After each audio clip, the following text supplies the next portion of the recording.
Hey everybody, this is TF Nut. Welcome back to the channel. Today we're doing another action figure review. This time it's going to be a double review of the McFarlane Toys DC Multiverse, the Suicide Squad, King Shark series, Bloodsport, and Peacemaker. I'm going to say something really quick about the DC movies that we've had over the past almost decade, and then we'll move on to the review. I am really not that big of a fan of the DCEU, honestly. I think most of them have been kind of awful, if you ask me.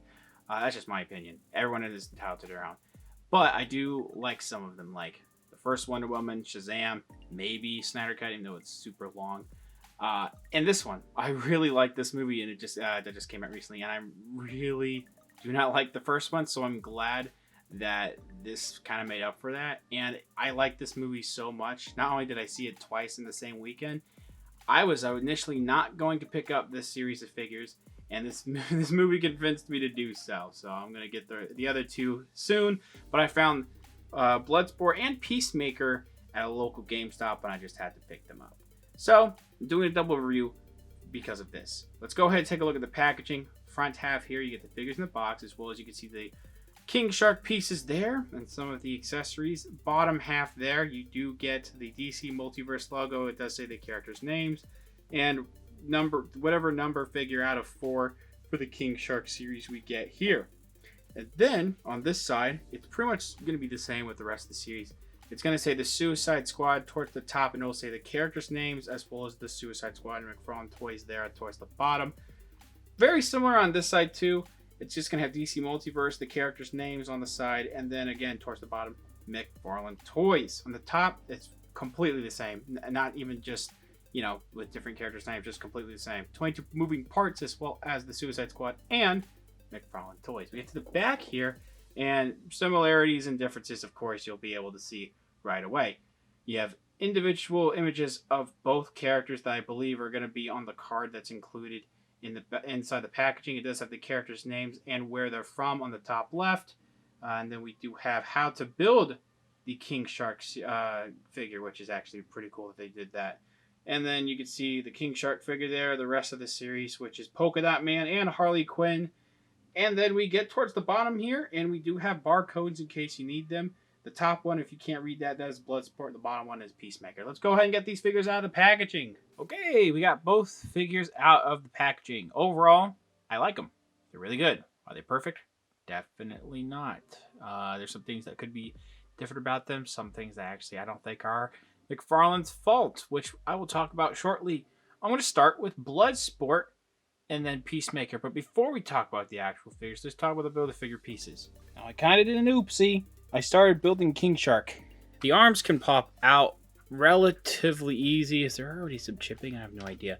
But the torso here, these plug in together. They will not separate now. But here's where the head goes. Here's where the whole lower torso goes. Looking really good so far. And I may talk about this when I get to the actual review, but I see maybe some paint splotching or something that's kind of weird on this guy. Hopefully everything turns out okay with the rest of the Build-A-Figure pieces that I pick up.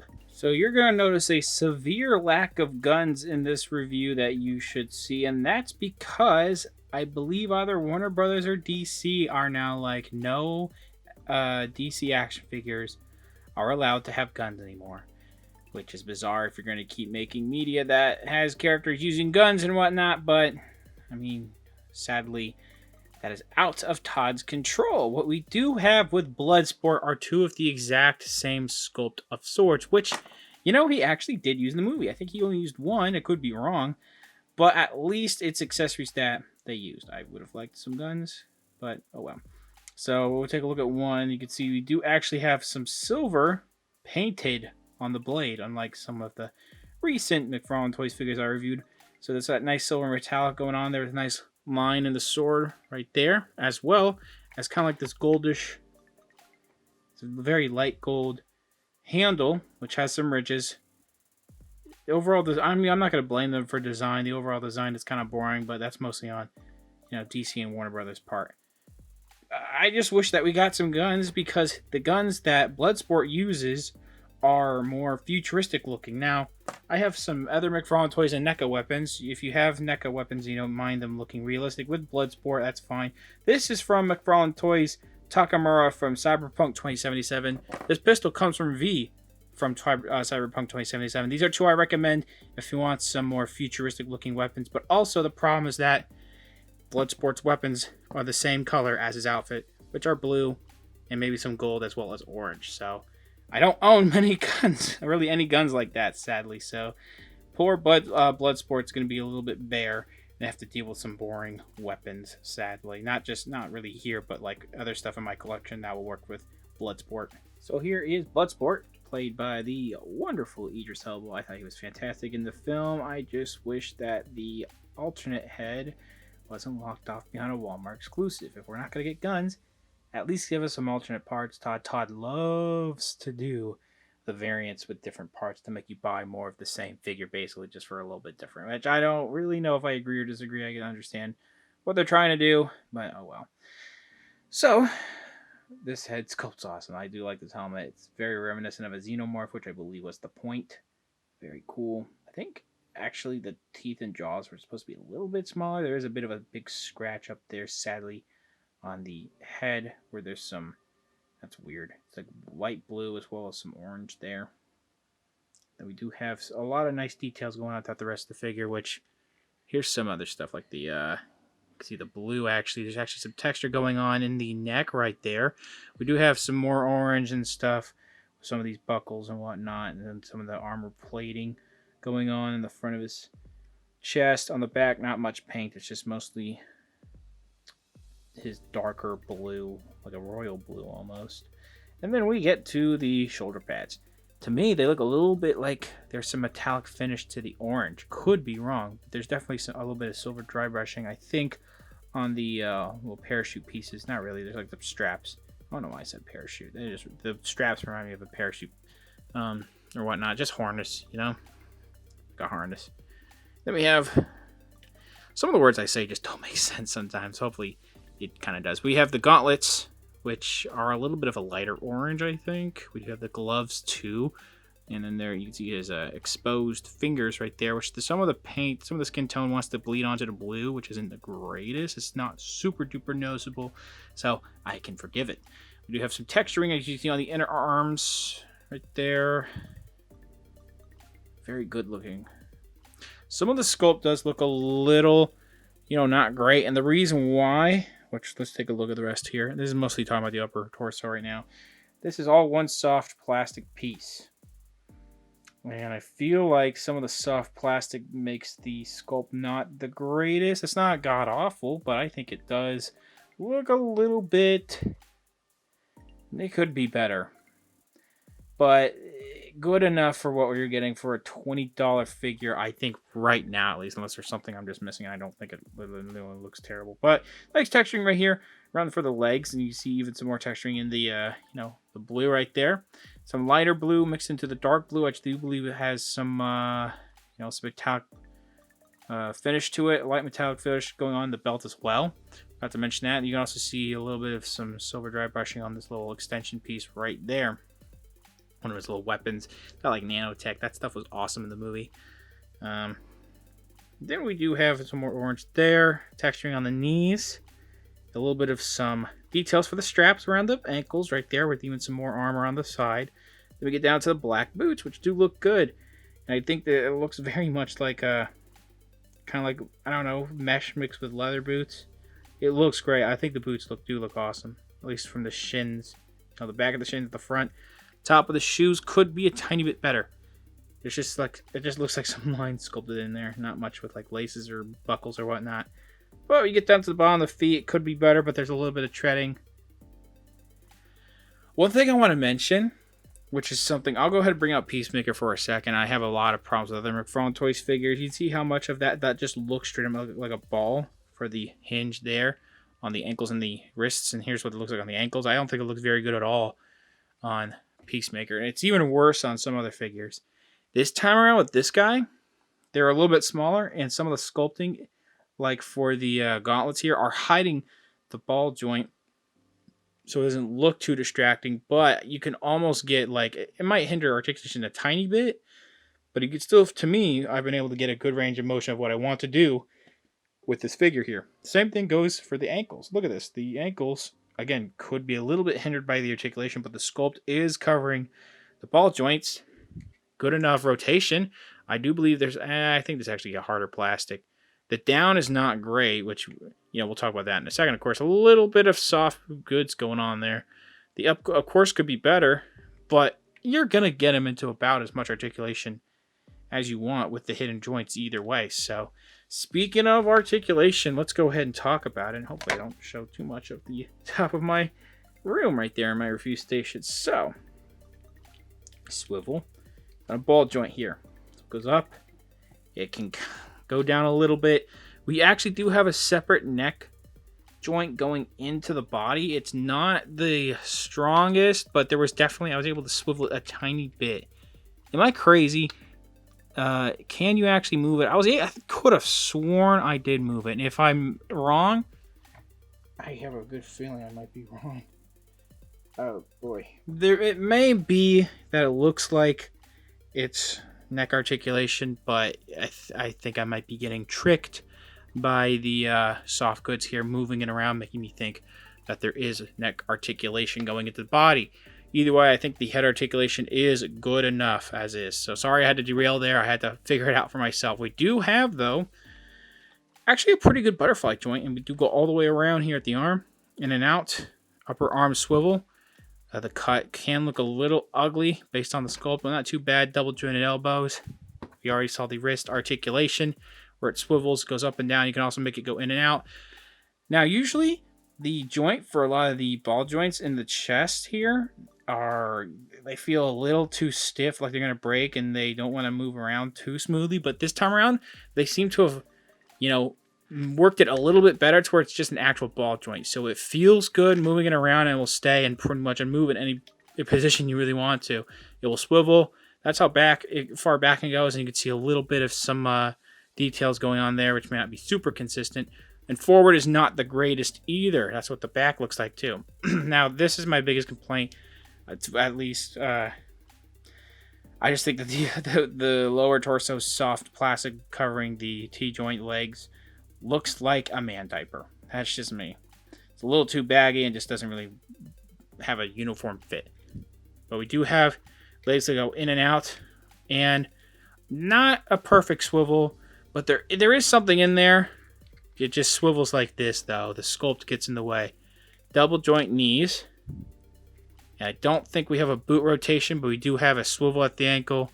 The up and down is not super amazing, but we do have a toe hinge as well as a bit of an ankle rocker, which also isn't the greatest. Now, I think a lot more people are going to be put off by Peacemaker than Bloodsport, probably because Peacemaker has a very predominant Desert Eagle he uses throughout the whole film, but he does use this sword, and it has some nice details on it. He also uses a one-handed axe like a hatchet. I wish we got that with this figure too, but we don't. We only get the one-handed sword. I would have been a little bit more lenient if we did get that hatchet, since I know that they can't really do much with the guns. But we do have the Peacemaker logo right there on the guard, and we do have some black painted in the handle, some silver on the pommel, and the silver on here. And the sculpt could be a little bit better, but the silver is actually very nice with this. I own the McFarlane Toys Fortnite AIM, whatever. It's a robot, and it comes with this. It comes with two of these Desert Eagles. It's not going to be perfect because that Desert Eagle he has in the movie is pretty long.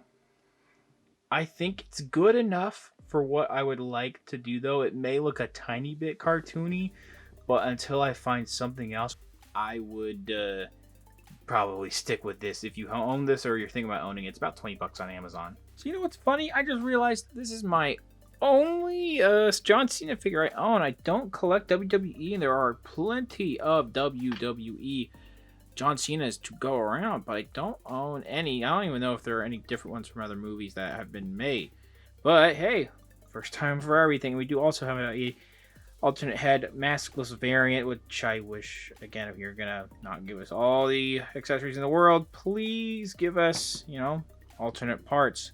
Not make us buy the same figure twice just for new stuff. That's just me. Maybe I sound a little too greedy, but that's just me. What we do have here, that was great. This is a great helmet that they've done, and the paint with the sculpting of the lines in there are absolutely fantastic. And honestly, I do think the likeness to John Cena, even though it's being covered, is good enough. I think they have digital printing going on there. The eyes are nicely centered. And it looks like John Cena. It looks like Peacemaker, man. It's awesome. So now we get to the chest, which, of course, we have some wrinkles and details. But we have this nice printed logo on his chest with some dark blue and some yellow, of course. And it's mostly molded in red. We have some silver, a little bit of gray and silver on the shoulders right there.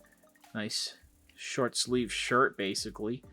Again, with some good textures going on in the shirt. It's kind of like this mesh. I don't really know what kind of details or material it is, but we have some nice lines, again, some wrinkles, a little bit of some muscles. Some other figures I've been owning lately, like Geralt, one of the new Geralts, they really like to hunch the back backward, don't they, man? I don't really know how natural looking that is supposed to be, but I can forgive it a bit. It looks fine from the front. It could be a little bit weird looking from the front. We have this nice blue belt. We have some nice blue gloves and some wrinkles going on there. And if I might be crazy, but I feel like this arm should be a little bit more straight. It's bent a little bit. Now, this is not one of the first figure to ever have something that is like this, but the choppiness of how these joints look is not great. So Marvel Legends does this all the time, so it's not just exclusive to McFarlane, but still, I just wish it was done a little bit, just a tiny bit better, you know. I can forgive it for now, though. It's like off-white pants here with some nice texturing, a little bit some lines where there should be maybe some zippers and whatnot going on the back too. Some wrinkles, and we have some actual wrinkles on the joint right there. That's cool. There's some nice blue paint on there. I don't see any splotching.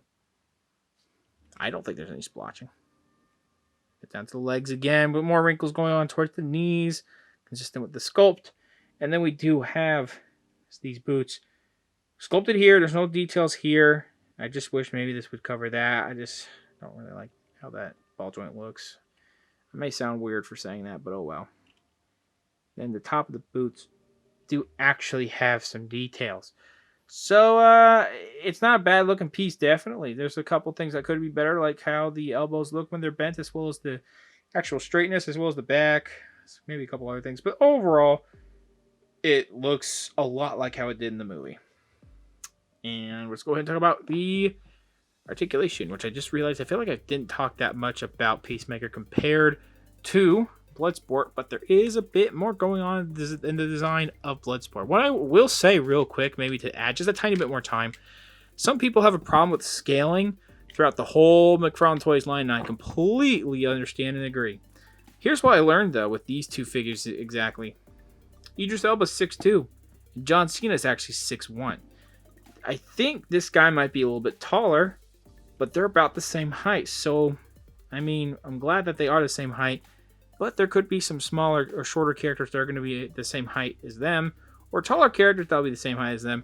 I know that the Snyder Cut figures have a real bad problem with scaling right now. I think the Flash is taller than Batman, which is not accurate. Let's talk about the articulation. I'm done rambling. Side to side like this. Head articulation here is definitely better than Bloodsport's. Up, down, and the side to side swivel. A little bit of a, I mean, it definitely is one, but not as good as a butterfly joint, not as good as Bloodsport. It does go in and out here at the arm, though. We do have a soft plastic piece, which I also don't think the ab articulation is as good as Bloodsport's, but we'll get there when we get there. Upper arm swivel here, which again, kind of like Bloodsport's, has a weird looking cut with the sculpt. Double joint knees, or elbows, excuse me, do bend really nice. We do have the standard wrist articulation for McFarlane Toys right there. Hopefully I showed off.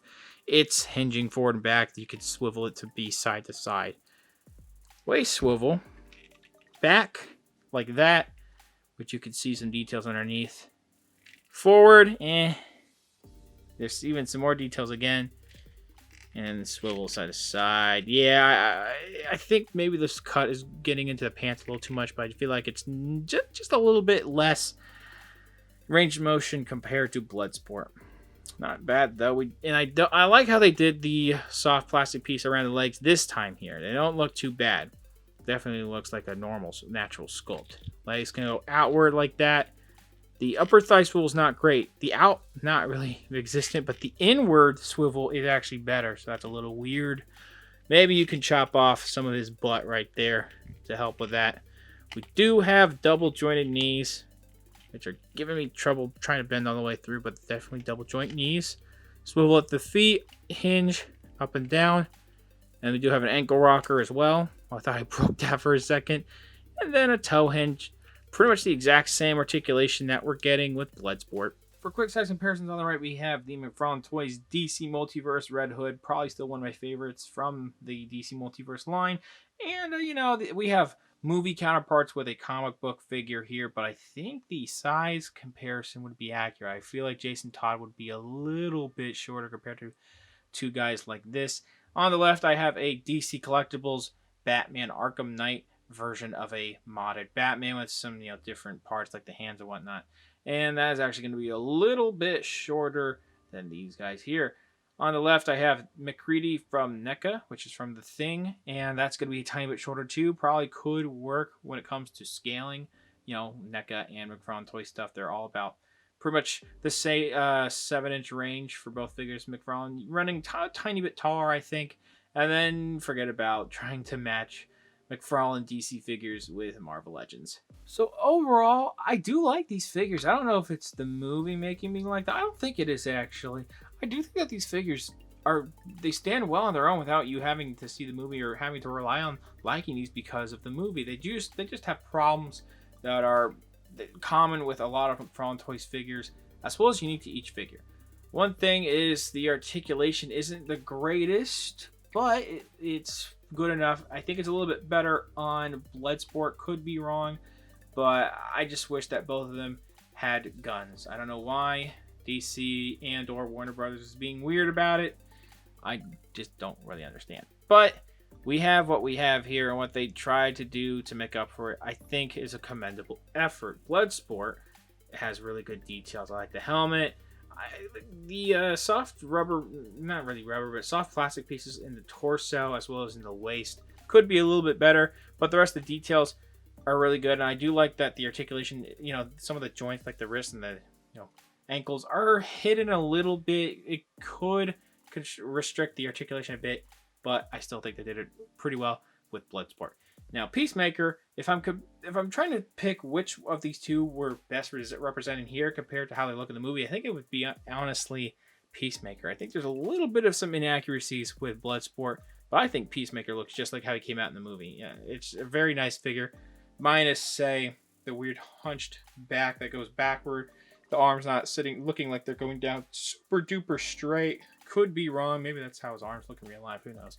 But it just looks great. The colors pop for both of these, but especially on Peacemaker. I just wish he also came with his gun.